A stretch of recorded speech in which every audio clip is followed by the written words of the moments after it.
ku 67 cent po hyn importi. Ndërkohë po kërkon me grumbullu prej fermerit 50 cent. Shteti mundet me përdor mekanizme, me përkra, me njësi mace litër këtë rast.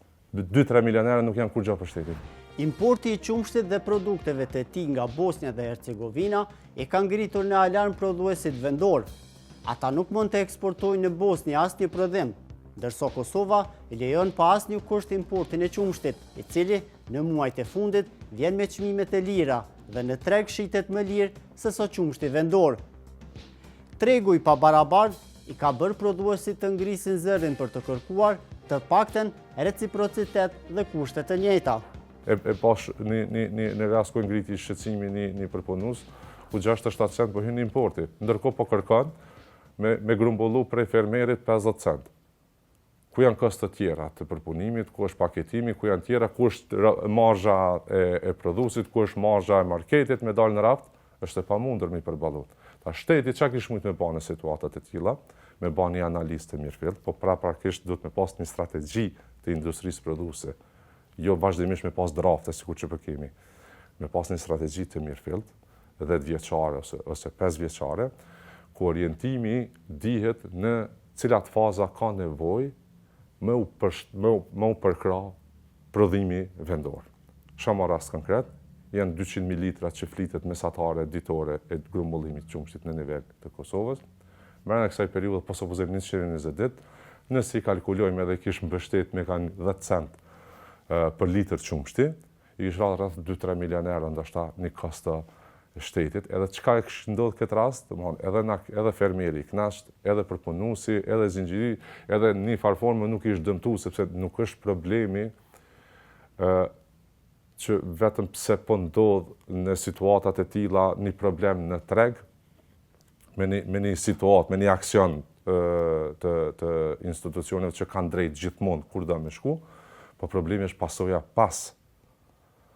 Unë çdo ditë jam në përtakime dhe shoh domosdoshmë që ka fillu në raft, në market, njerëz me u ndrojt, me thonë nuk e marr sepse çka po e lajme apo aty, domosdoshmë na duhet me kuptu një sen. Kosova ka prodhon produkt cilësor. Shteti mundet me përdor mekanizme, me përkra, me njësi mace litër këtë rast, kish mujt me përkra.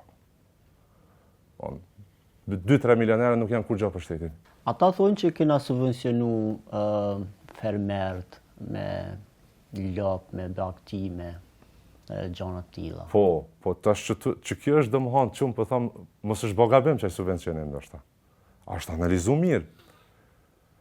Pikrisht që kjo është arsyeja pse unë po them që duhet me përkra tash edhe në këtë fazë, sepse ti pe subvencionon për me marr fermerin një lop.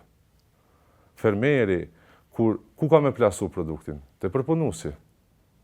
Shteti s'ja merr direkt apo? Ka me çu te përpunuesi.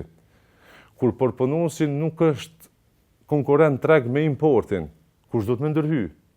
Do të më ndërhy shteti me ndihmu me te kalu këtë fazë. Kur shteti nuk i ndërhyn, çka ka me bë përpunuesi? Ka me nal sasin e përpunimit, sepse s'është konkurrent treg. Apo kush ka me humb fund? Fermeri. Përfundimi, ato pare që i dham për atë lop, çka ndodhi në fund? Asnjë njeri kënaqur, asnjë zinxhir i kënaqur. Prandaj, na nuk duhet me shiku hallkën e zinxhirit vetëm te fermeri. Sepse këtu po mduket që është fokusu ajo që fermeri. Po fermeri pa përpunuesin çka bën? Na duhet me shir hallkën zinxhirore. Edhe fermeri që është zhvillu dhe i sot, a u zhvillu veç me subvencione?